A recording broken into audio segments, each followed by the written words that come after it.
नमस्कार, आदाब, सत श्री अकाल। आप सभी का स्वागत है आपके अपने YouTube channel real crime story में। आज की कहानी में हम जानेंगे कि कैसे महिला ने अवैध संबंधों के चलते अपने ही पति की बेरहमी से हत्या कर दी और अपना घर उजाड़ लिया। तो आपको ज़्यादा समय बर्बाद न करते हुए कहानी शुरू करते हैं। आजकल रिश्ते इतने कमज़ोर होते जा रहे हैं कि लोगों में अपने परिवार और अपनों के प्रति प्रेम और संवेदनाएं खत्म होती जा रही हैं। आज की कहानी है मध्य प्रदेश के बैतूल जिले के सारणी थाना क्षेत्र के अंतर्गत आने वाले बागडोना इलाके की। इसी बागडोना इलाके में शैलेन साकरे नाम का व्यक्ति अपनी पत्नी सीमा साकरे और 16 साल की बेटी के साथ रहता था। परिवार के तीनों सदस्य सामान्य रूप से हंसी खुशी जीवन व्यतीत कर रहे थे। शैलेन साकरे पेशे से ढाबा संचालक था, जो यही बागडोना इलाके में मिलन नाम से ढाबा चलाया करता था। ढाबे में खाने की व्यवस्था के साथ साथ ठहरने की व्यवस्था थी, जो 2 मंजिला बना हुआ था, जिसमें लगभग 10-12 कमरे थे। आप अपनी स्क्रीन पर मिलन नाम का ढाबा देख सकते हैं, जो 2 मंजिला बना हुआ है। इस समय आप अपनी स्क्रीन पर मृतक शैलेन साकरे, पत्नी सीमा साकरे और प्रेमी हेमंत बावरिया की तस्वीरें देख रहे हैं। ढाबा मालिक शैलेन शराब का आदी था, जिसके कारण कुछ समय पहले 2022 में शैलेन पर कर्ज बढ़ जाने के कारण शैलेन ने अपने ढाबे को समीर मसीद नाम के शख्स को किराए पर दे दिया था। समीर मसीद इसे अब आशियाना नाम से चला रहा था। इसी ढाबे में हेमंत बावरिया नाम का एक नौकर था। हेमंत बावरिया और मालकिन सीमा साकरे के बीच नज़दीकियां बढ़ गई और दोनों में अवैध संबंध स्थापित हो गए। पति शैलेंद्र के रहते हुए पत्नी सीमा का हेमंत से मिलना जुलना और अकेले में समय व्यतीत करना नहीं हो पा रहा था, जिसके कारण शैलेंद्र अब हेमंत और सीमा की आंखों में खटकने लगा। नवंबर 2022 में शैलेंद्र को नशा से छुटकारा दिलाने के बहाने हेमंत और सीमा ने नशा मुक्ति केंद्र इटारसी भेज दिया और इसकी जानकारी ना ही परिवार के किसी सदस्य को दिया और ना ही परिवार के किसी सदस्य से सलाह किया। और बेटी को यह बताया गया कि पापा कुछ समय के लिए काम से बाहर गए हैं, जिसके कुछ समय बाद बेटी ने सीमा और हेमंत को आपत्तिजनक हालत में देख लिया। इसके बाद बेटी पापा से मिलने की जिद करने लगी, जिससे मजबूर होकर शैलेंद्र को नशा मुक्ति केंद्र से वापस लाया गया। इसके बाद शैलेंद्र अपनी पत्नी और हेमंत पर कड़ी नज़र बनाए हुए था। इसके बाद भी सीमा और हेमंत के अवैध संबंध जारी रहे।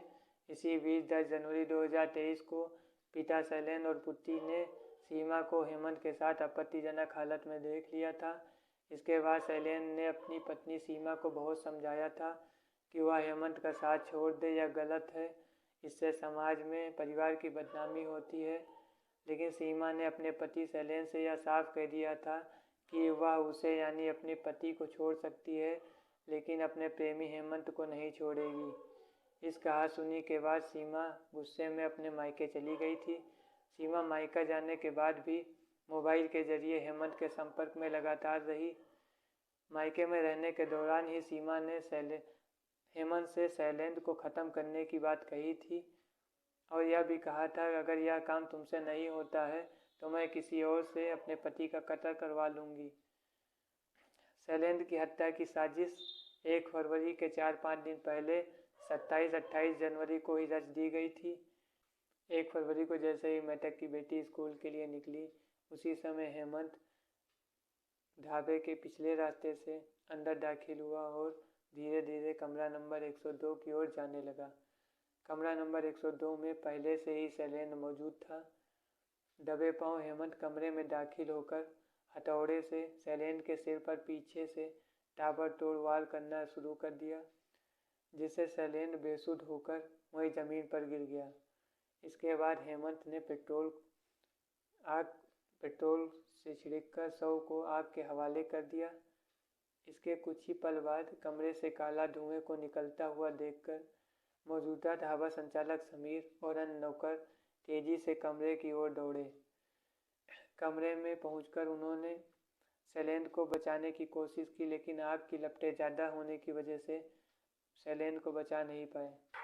इसके बाद इस घटना की सूचना तत्काल बागडोना थाने में दी गई। मौके पर पहुंची पुलिस ने शव को कब्जे में लेकर पोस्टमार्टम के लिए भेज दिया।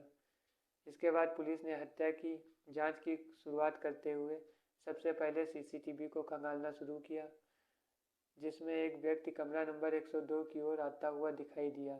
इसके बाद वापस तेजी से जाता हुआ दिखाई दिया। जब पुलिस ने वहां पर मौजूद स्टाफ से उसकी पहचान कराई तो पता चला यह कोई और नहीं, वहां पर काम करने वाला नौकर हेमंत बवारिया था। उसके बाद पुलिस ने सीमा से पूछताछ किया तो सीमा ने पहले तो गोलमोल जवाब देकर पुलिस को गुमराह करने की कोशिश की।